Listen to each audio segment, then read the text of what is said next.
लाडक्या बहिणींच्या पैशांवर भावांनीच डल्ला मारल्याचा प्रकार उघडकीस आलाय।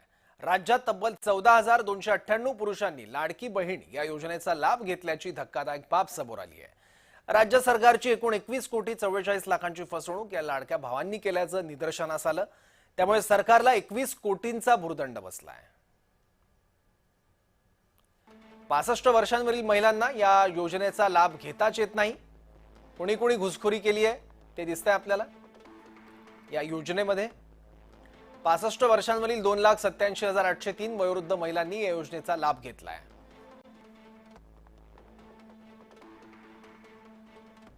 दहा महिन्यात 431 कोटी 70 लाख रुपये संबंधितांच्या बँक खात्यात।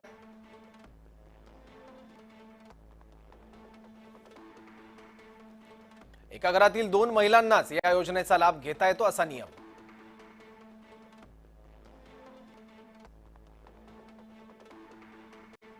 एकाच कुटुंबात 2 पेक्षा अधिक लाभ घेतलेली 7,97,751 प्रकरणं।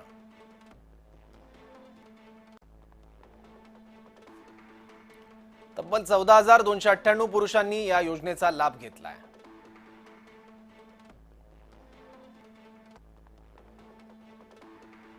लाडक्या भावांच्या खिशात तब्बल 21 कोटी 44 लाख राज्याच्या तिजोरीतून गेले आहेत। महिलांची नावं वापरून 2,36,014 पुरुषांनी लाभ उकळल्याचा संशय आहे। म्हणजे आकडा आणखी वाढू शकतो। या प्रकरणी अर्जांच्या छाननीचं काम अजूनही राज्य सरकारकडून सुरू आहे।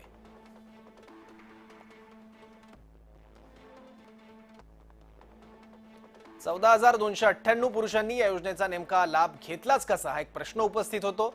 तेव्हा ही छाननी पडताळणी का केली गेली नाही? या योजनेत लाडक्या भावांना कुणी घुसवलं?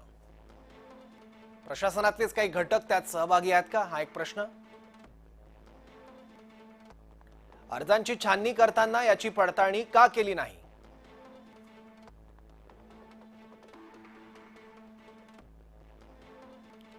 सरकारला झालेल्या 21 कोटी भुर्दंडाला जबाबदार कोण?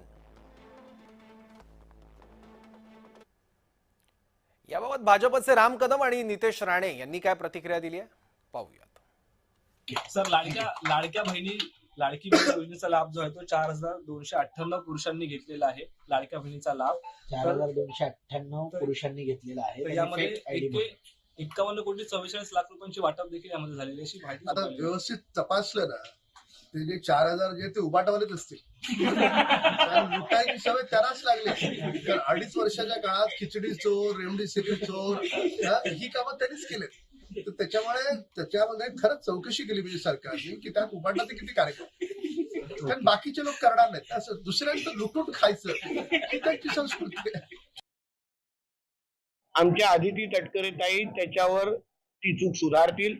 त्या फार अतिशय प्रामाणिक पद्धतीने या याद्यांवर त्या काम करतायत। मुख्यमंत्री लाडली बहीण योजना ही आमच्या महायुतीच्या सरकारची अतिशय महत्वाकांक्षी योजना आहे। म्हणून कुठेही या याद्यांमध्ये अशा कुठल्याही चुका असतील, कुठे कुठे तर 2-2, 3-3 पण नावं घातलेली आहेत, तर ह्या याद्या जोपर्यंत आपण सुधारणार नाहीत आणि म्हणून त्याचे अगर काही पुरुषांची अगर नावं आली असतील तर निश्चित पद्धतीने ते सुधारले जातील एवढा माझा विश्वास आहे।